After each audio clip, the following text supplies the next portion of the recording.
ఇవ్వాలి అనేది నా దృష్టి. మీ ఆ విషయం మనం నెక్స్ట్ స్టేజ్లో వద్దాం. అసలు ఇండస్ట్రీకి మీరు ఏం చేయబోతున్నారు అనేది. సో ఇప్పుడు మీరు కృష్ణ గారు అన్నారు కదా, కృష్ణ గారు ఎప్పుడన్నా మీ ఎంటైర్ కెరియర్లో మీ మీద ఎప్పుడన్నా కోప్పడ్డారా ఏంటి? నా మీద మాత్రం ఎప్పుడు కోప్పడలేదు. బహుశా నేను ఆ గౌరవాన్ని కాపాడుకున్నానా. ఆయన స్వతహానే కోపం వస్తే, కోపం రాదు, ఆయన శాంతమూర్తి. కోపం వస్తే మాత్రం భయంకరంగా ఉంటుంది. అది నాకు తెలుసు. మదర్ నన్ను చాలాసార్లు కోప్పడేది, కానీ ఆయన బ్యాలెన్స్ చేసేవాడు.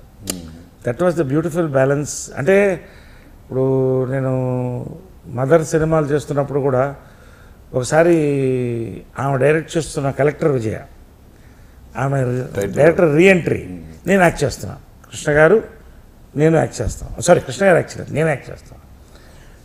మురళీమోహన్ గారు ఆయన పక్క, ఆమె పక్కన వేసి. ఆ సినిమా బాగా రాలేదు, నాకు తెలుసు. నేను వెళ్ళి ఆమెతో ఆర్గ్యుమెంట్ పెట్టుకున్నాను. కృష్ణ గారు ఎక్కడే ఉన్నారు, నేను కోపిష్టిని, ముక్కోపోయిన ఎందుకనే టైటిల్ పెట్టింది.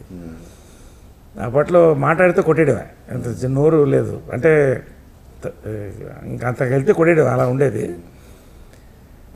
ఈ సినిమా రీషూట్ చేయాలన్నాను. అక్కడే కూర్చున్నారు కృష్ణ గారు, ఆమె ఎక్కడే ఉంది. నువ్వెంత, నీ అనుభవం ఎంత, అందరు చుట్టూ చెప్తున్నారు, నువ్వు ఒక్కడే చెప్పగలుగుతావు మదర్కి.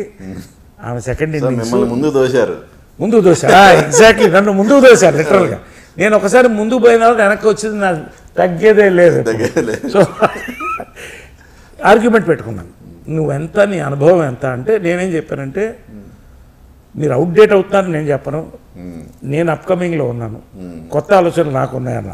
ఇలా ఆర్గ్యుమెంట్ పెరిగిపోయి ఒక పాయింట్లో తీయనో అనేది. పక్కన గ్లాస్ డోర్ ఉంటే పగల కొడితే మొత్తం ఇదిగోండి ఇంకా స్టిచెస్ ఉన్నాయి, ఇంకా మొత్తం బళబళబళ రక్తం కారిపితే ఆమె షాక్ అయిపోయి కూర్చుంది. డైరెక్ట్గా హాస్పిటల్కి తీసుకెళ్ళిపోయారు నన్ను. పెద్ద కట్టు, ఇంతవరకు కట్టు, లెఫ్ట్ హ్యాండ్, ఇలా కూర్చొని ఉంటే అప్పటికి ఆమె కొడుకు రక్తం అంతా చూసిన తర్వాత ఏడ్చేసింది. ఎందుకు నువ్వు అంత పంతం పట్టావంటే, మీ మంచి కోసం, ఎవరు చెప్పలేకపోతున్నారు, నేను మీకు చెప్తున్నా అంటే. ఆయన అన్నాడు, రీషూట్ చేద్దాం, ఏం తప్పే ఉంది, అందరూ ఆలోచిద్దాం అన్నాడు. ఆ సినిమా సూపర్ హిట్ అయింది. అప్పుడు మదర్ ఒక మారుతి నాకు కొనిచ్చింది. అంటే he was a balancing factor అండి.